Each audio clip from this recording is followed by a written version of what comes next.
आपने पिछले एपिसोड में देखा होगा, लू फेंग को उसके सामने 3 अनडाइन बीन बात कर रहे थे।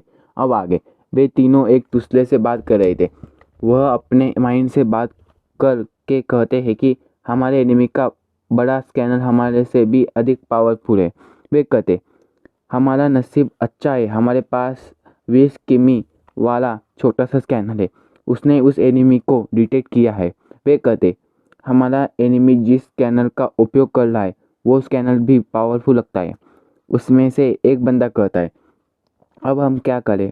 वो दोनों कहते कि एक बात करते रहने का नाटक करते हैं, क्योंकि उसे पता नहीं है हमारे स्कैनर ने उसे डिटेक्ट कर लिया है। वह अनडाइन कहता है, मैं यहाँ एम्पर लेवल की ताकत रखने का नाटक करता हूँ। यानी कॉन्टिनेंट में हमें कोई खतरा नहीं होगा। यहाँ तक कि शक्तिशाली अनडाइन बीन को भी एम्पर लेवल अनडाइन बीन को मारने के लिए सोल अटैक तकनीकों का उपयोग करने के बारे में वो 10 बार सोचेगा। और सबको पता है, अगर कोई भी एम्पर लेवल अनडाइन बीन जब खुद को सेल्फ डिस्ट्रक्ट करता है तो वह कितना भयानक होगा। वो लोग अपनी बात जारी रखते हैं। वास्तव में लू फेंग को काले सूट वाले अनडाइन की बात सच लगी। लू फेंग को लगता है उसके पास एम्पर लेवल अनडाइन बीन की पावर है। लू फेंग को पता है एक ऑफिशियल लेवल अनडाइन बीन और एक एम्पर लेवल अनडाइन बीन की पावर में कितना डिफरेंस है। यहाँ तक कि एम्पर लेवल अनडाइन बीन कई वर्षों तक प्रशिक्षण किया है और उनका अनडाइन शरीर हो या यूनिवर्सल लॉ, इनका अंतर चौंकाने वाला था। एक अनडाइन एम्पर को यानजी कॉन्टिनेंट में सावध रहना पड़ता है। हालांकि एक हाई लेवल एम्पर जब तक ठीक है कि वो और किसी ताकतवर एम्पर से लड़ना शुरू ना करे। वे तीनों माइंड से बात करते हुए कहते, यह अभी तक एनिमी है। ब्लैक सूट वाला अनडाइन कहता है, भले ही हमारा छोटा स्कैनर है उसको पता लगा सकता है, पर अगर हम उसके पास जाने की कोशिश करेंगे तो वो जल्दी ही हमसे दूर जाने की कोशिश करेगा। तब तक वह 20 किमी दूर हो जाएगा। हम उसे करंट लोकेशन पता नहीं कर पा रहे। वह कहते, अगर हम यहाँ से भागने की कोशिश करेंगे तो यहाँ से हमारे जिंदा जाने का चांस 0.1% से भी कम है। दूसरा बंदा कहता है, हमारे पास एक ही फ्रेंड बचा है। वो कहता है, हमें उस एनिमी को डराना होगा। वह हमसे लड़ने आता है तो हम लड़ते समय यहाँ से भागने का मौका मिलने पर यहाँ से भाग जाएंगे। लू फेंग ने करीब जाना जारी रखा। कंट्रोल रूम के अंदर उसने अपने सामने वाले स्क्रीन पर देखकर लू फेंग शॉक हो जाता है। उसके स्क्रीन पे ब्लैक सूट वाला अनडाइन बीन हाथ को आगे कर अब उसकी अनडाइन एनर्जी फैल गई।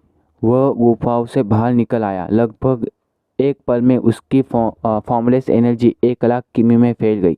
तभी स्क्रीन पर ब्लैक सूट वाला ठंडेपन से कहता है, मुझे पता है कि आप सुन सकते हैं। हाँ, कि हम क्या कर रहे हैं। लू फेंग दंग रह गया और बोला, मैं इतना केयरलेस कैसे हो सकता हूँ। अब मैं यहाँ बहुत बड़ी मुश्किल में फंस गया हूँ। लू फेंग के पास अपना खुद का मिनी स्कैनर था, इसलिए उसे ऐसा होने का डर नहीं था, पर इसके अलावा उसके पास यहाँ से बचने का कोई रास्ता नहीं था। वह केवल अपने नसीब पर भरोसा कर सकता था। उसे उम्मीद नहीं थी कि दुश्मन के पास इतना उच्च स्तर का मिनी स्कैनर होगा। उसका स्कैनर छोटा सा था, फिर भी वह मुझे खोजने में कामयाब हो पाया। मैं इतने हाई लेवल एम्परर से लड़ना नहीं चाहता। ब्लैक सूट वाला अनडाइन कहता है, तुम्हें पता होना चाहिए कि एक एम्परर की लड़ाई का परिणाम भी बहुत गंभीर होता है। मैंने अपने एम्परर अलायंस को पहले ही आमंत्रित कर लिया है। जिस क्षण लड़ाई शुरू होगी वे हमारे साथ होंगे। जब ऐसा होगा यह सब ताकत पर निर्भर करेगा। फिर वह स्क्रीन तुरंत बंद हो गई। ब्लैक सूट वाले ने मिनी स्कैनर का इस्तेमाल करते हुए आसपास के सारे स्कैनर बंद कर दिए। लू फेंग कुछ भी नहीं देख पा रहा था। वह दोनों उस ब्लैक सूट वाले को कहते, मास्टर, आपने अपने एम्परर लेवल अलायंस को बुलाया है। वह दोनों हैरान रह गए। ब्लैक सूट वाला बोला, क्या तुम नहीं जानते उसकी ताकत कितनी है। हमें उसके बारे में कुछ भी नहीं पता। जो कोई भी एम्परर है उसके अपने तरीके हो गए। कौन बेवकूफ़ एम्परर की लड़ाई में मदद करेगा। वह तीनों ने मिलियंस मिस्ट्री तत्व खर्च किए। वह कोई ऐसी चीज़ नहीं थी कि जिसे कि इतने मिश्रित हल कोई किसी के पास नहीं होते। वे कहते लड़ाई के लिए तैयार हो जाओ। वे लोग कहते भले ही हम जीत नहीं सकते पर हम यहाँ से जिंदा भाग सकते हैं। उस बंदे ने अपने हाथ से जहाज़ निकाली।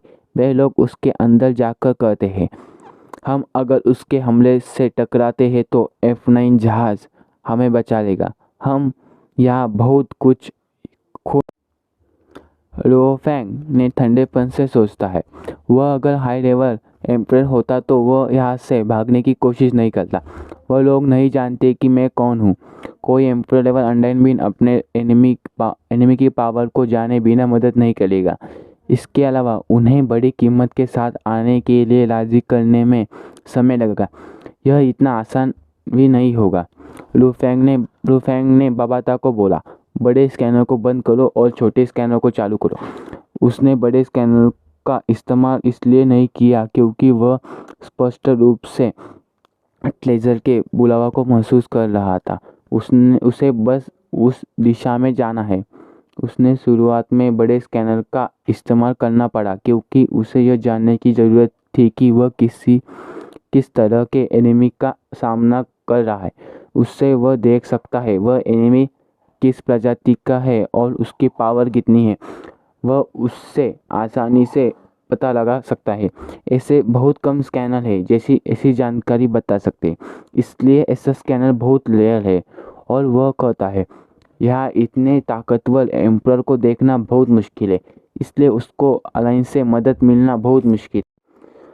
यहाँ हमारा वीडियो ख़त्म होता है। हमारे चैनल पे नए हैं तो चैनल को सब्सक्राइब करें। डेली एक ही वीडियो डाल पाऊँगा।